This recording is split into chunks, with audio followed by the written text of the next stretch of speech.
Renata, nós estamos aqui falando de uma empresa, de uma cooperativa com um Sim. modelo empresarial de mais de 30 anos. Mais de 30 anos. E, doutor Matheus, longevidade dentro do viés empresarial como um todo é algo que muitas vezes os estudos demonstram que não é uma realidade dos negócios de forma geral.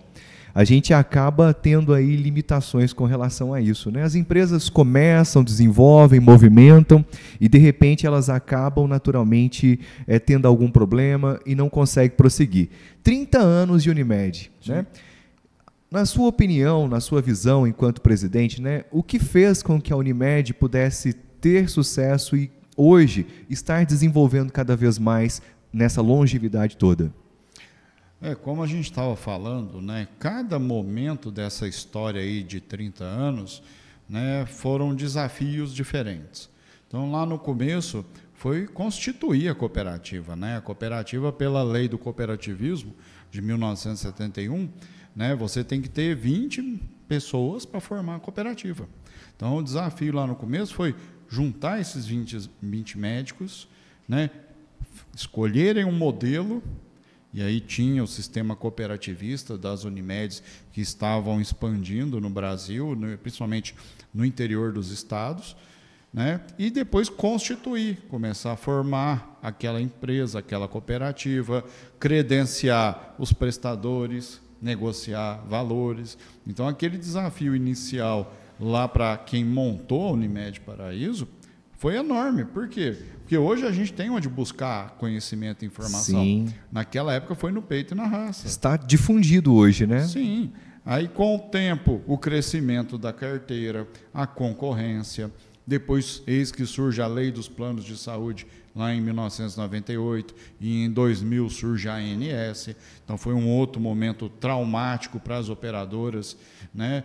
E depois tudo que veio acontecendo, regulamentação. A ANS edita, todo dia tem 2 ou 3 resoluções normativas para as operadoras seguirem. Né? Então, os contadores, os gestores, né, que trabalham ali na parte operacional, ficam doidos com tanta regra que chega. E isso vem, e aí surgem problemas de judicialização da saúde, né? De repente surge uma pandemia, né? Tem um colega que está com problema porque o hospital da cidade, que é único, resolveu fechar a porta para a Unimed. Então, esses desafios são constantes.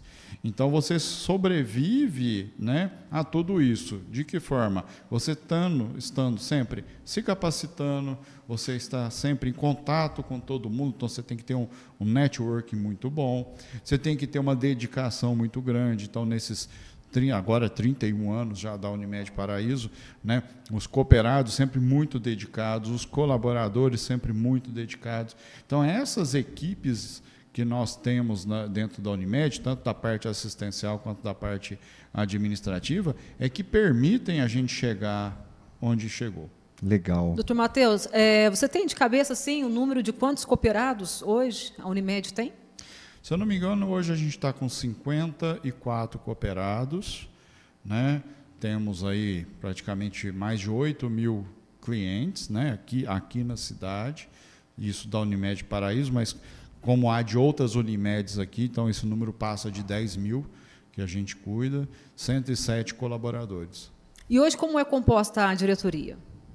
A diretoria nossa, ela é formada por 3 diretores, né? Tem o diretor-presidente, que sou eu, o diretor administrativo, que é o Dr. José Marcelo, e o Dr. Eduardo, que faz a função de diretor financeiro. Então, são os 3 que formam a diretoria executiva, né? São 5 conselheiros de administração e, como regra de toda a cooperativa, tem o conselho fiscal. E também o conselho ético, né? Que é um dos conselhos que a gente pode montar opcionalmente. E eu fico assim com uma curiosidade, porque uma empresa com uma sociedade já é um desafio, porque às vezes um sócio ele quer ir para a esquerda e o outro quer ir para a direita. Numa cooperativa, tem algum momento também que há essas divergências? Sempre há. Né? Até porque você imagina que numa cooperativa de trabalho médico são todos médicos. Então, são todos graduados e pós-graduados nas suas residências, né? Então, todos têm um nível de formação, de conhecimento grande. Tá? Não necessariamente vai ter aquela opinião que seja adequada para aquilo que a gente pode fazer. Né? Se a gente fosse ouvir todos os desejos de todos os cooperados, seria excelente. Atender tudo o que cada um quer ou que cada um precisa para desempenhar melhor sua função. Mas a gente tem que fazer toda essa conta, a gente tem que falar muito não. Né? Por quê? Porque a gente tem que entender para onde a gente quer evoluir, onde nós queremos chegar. Né? Mantendo tudo isso, a qualidade na assistência, as reservas financeiras, a gente não pode sair torrando dinheiro, né? Mas a gente também tem que ir atrás de inovação, de estar cada vez melhor, de sempre estar à frente da concorrência. Né? E tem os momentos em que a gente tem que chamar todos os cooperados, porque, como eu disse antes, aquilo ali é de todos os cooperados, então todos têm direito, e essa é uma das regras, é um dos pilares do cooperativismo, que fala um homem, um voto. Né? Então, a gente faz as assembleias gerais justamente para isso. Então, quando nós resolvemos ampliar o nosso centro médico, quando nós resolvemos montar o nosso espaço Ver Bem, você tem que chamar todos os cooperados e mostrar os pós, os contras, os riscos e o investimento para aquilo. É diferente o sistema de uma gestão de empresa, né? Sim. Onde a diretoria tem ali a voz, aplica aquilo e tal, mas, entretanto, é muito bonito o cooperativismo, né? Como a gente observa. E até olhando para uma visão de Unimed, a gente enxerga verdadeiramente a união de uma categoria e que dá muito certo quando se une em favor de uma visão cooperativa.